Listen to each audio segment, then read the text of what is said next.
আকাশের বুক ছিঁড়ে নেমে আসা এক ঝলক তীব্র আলো, আর তার একটু পরেই কান ফাটানো শব্দ। প্রকৃতির এই সুন্দর অথচ রুদ্র রূপ মুহূর্তের মধ্যে কেড়ে নিতে পারে অসংখ্য প্রাণ। এক সময় বজ্রপাতকে কেবল ঋতুভিত্তিক দুর্যোগ বলে মনে করা হলেও এখন তা বড় আতঙ্কে পরিণত হয়েছে। প্রাকৃতিক বিষয় হলেও আপনি নিশ্চয়ই খেয়াল করেছেন ইদানিং অনেকটা বেড়ে গেছে বাজ পড়া। রাজ্যের বিভিন্ন জেলা থেকে শুরু করে গোটা দেশে, এমনকি বিদেশেও বেড়ে গেছে বজ্রপাত।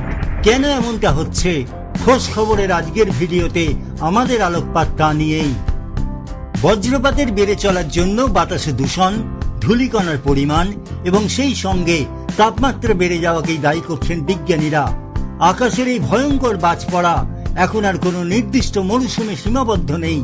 পাশাপাশি প্রতি বছর দেশে বজ্রপাতের হার 7 থেকে 14% হারে বৃদ্ধি পাচ্ছে। বজ্রপাতের এই বেড়ে চলা নিয়ে সদ্য এক রিপোর্ট প্রকাশ করেছে বিজ্ঞান ও পরিবেশ বিষয়ক পত্রিকা ডাউন টু আর্থ। তাতে বলা হয়েছে গত 5 বছরে 2019-20 থেকে 2024-25 সালের মধ্যে দেশ জুড়ে বজ্রপাতের সংখ্যা প্রায় 400% বৃদ্ধি পেয়েছে।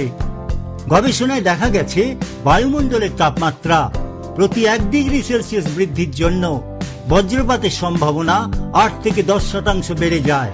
জলবায়ু পরিবর্তনের এই প্রভাবটি বর্তমানে বন্যা বা ভূমিকম্পের মতোই ভয়াবহ হয়ে উঠেছে। এক সময় কেবল এপ্রিল-মে মাসের কালবৈশাখীর সময় বজ্রপাত হতো, কিন্তু এখন এটি একটি সারা বছরের বিপদে পরিণত হয়েছে।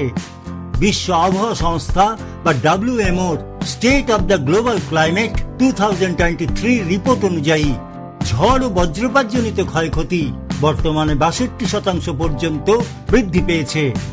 বিশেষজ্ঞদের মতে চরম বজ্রপাতের ঘটনা কমাতে হলে এখনই উষ্ণায়ন বা তাপমাত্রা বৃদ্ধি কমানো প্রধান লক্ষ্য হওয়া উচিত।